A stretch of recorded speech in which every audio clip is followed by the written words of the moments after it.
नहीं, राधा राधा राधा राधा राधा। जो गलती हुई माना गलती हुई, अब आगे वो दोहराएंगे नहीं। अगर फिर कभी हो जाती है फिर हम उसको फिर राधा राधा।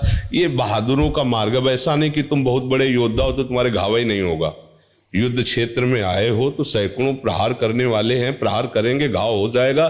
तो आप इतनी ज्यादा माथापच्ची नहीं लड़ानी कि ऐसा क्यों। अच्छा, ये ऐसे बलवान योद्धा है, कोई साधारण तो है नहीं। काम क्रोध लोभ मोह मद मत्सर, ये ऐसे महान योद्धा हैं कि पूरे विश्व को परास्त किए हैं, और आप इनको परास्त करने के लिए हरि के बल से चले। तो ऐसा नहीं कि आप बिल्कुल कोरे निकल जाएंगे, दो चार तो घाव होंगे ही होंगे। उसी को हम गलती कहते हैं। जहां हम फिसल जाते हैं उसी को गलती कहते हैं। चूक हो जाती है तो हमें कोई बात नहीं है। जहां गलती, हमारी बात को अन्यथा न लिया जाए।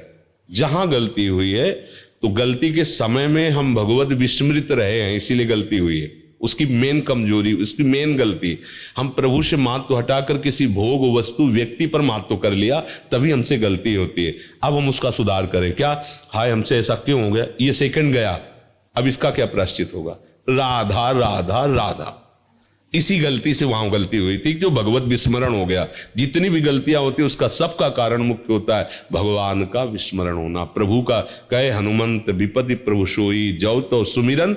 अब हमको उसको समय नष्ट नहीं करना कि क्या हुआ था। अब 10 मिनट उसके विषय में चर्चा हुई, उसके विषय में सोच विचार, तो गया ये समय गया, और आगे के लिए संस्कार तैयार हो रहे हैं।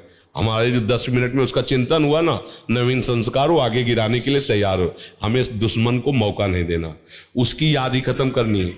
जो पीछे हुआ उसकी याद ही खत्म करनी है, और श्री जी की याद हमें बढ़ानी है। श्री जी की जब याद रहेगी तो कोई पापी नहीं होगा। ये काम तभी होता है, कोई भी गलती पहले चिंतन होता है उसका। आप देखना, कोई भी पाप कर्म करने के पहले उसका चिंतन होता है। चिंतन से उसका संकल्प बनता है, संकल्प से फिर क्रिया होती है। इतना लंबा चैप्टर तुम सह गए। अरे जब स्फुरण हुआ था उसी समय गला दबा देते तो सब बात बन जाती। तो क्यों नहीं दबा पाए, क्योंकि गला दबाने की ताकत आती भजन से, और वो है नहीं। तो किसी से भी गलती हो सकती हो, उस गलती को तो ऐसे मिट्टी डालो, आगे बढ़ो। राधा राधा राधा राधा राधा राधा राधा। जहां अगर फिर चूक हो जाए, देखो इसमें बहुत बड़ी मंजिल है, ये बहुत बड़ी चढ़ाई है। कह दो आज से हम कसम खाते नहीं होगा, तुम्हारी कसम नहीं चलेगी। जब तक तुम्हारी उसमें सुख बुद्धि है तब तक तुम्हें गिरना ही होगा। जब सुख बुद्धि कैसी बदलेगी, बमन विष्ठा की तरह है। अब जैसे कोई बढ़िया खीर बना के दो, कान में आके कोई विश्वसनीय आदमी कहते खाना मत, जहर है, अब आप नहीं खा सकते, उसमें किशमिश चिरौंजी सब पड़ी नहीं। ऐसे गुरुजनों ने बता दिया कि ये माया जनित जितने भोग हैं ये सब विष के समान है, इनको मत खाना।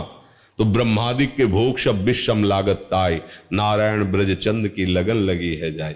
इसलिए सबसे बड़ा प्रायश्चित है कि हम भजन नहीं छोड़ेंगे, सावधान रहें, कोई गलती नहीं करेंगे। अगर हो जाती है तो हमें ज्यादा उस प्रपंच में नहीं फंसना, आगे बढ़ो, आगे बढ़ो, नाम जप करो। उसके प्रपंच में फंसने से तुम्हारा उत्साह नष्ट हो जाएगा, भगवत भजन का, भगवत प्राप्ति का। और ये हम कभी उपासक के अंदर नहीं चाहते।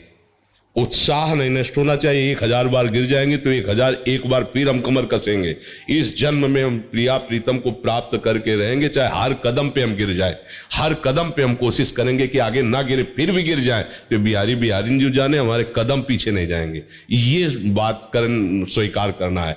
अब तो गलती हो गई, अब क्या होगा, अब तो जीवन नष्ट हो गया, तो क्या मन सिखाएगा, फिर तो यार इधर ही उतरो, ऐसा सिखाए नहीं।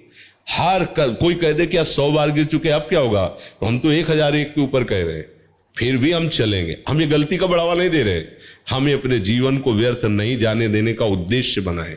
उद्देश्य में बहुत बड़ी ताकत होती है।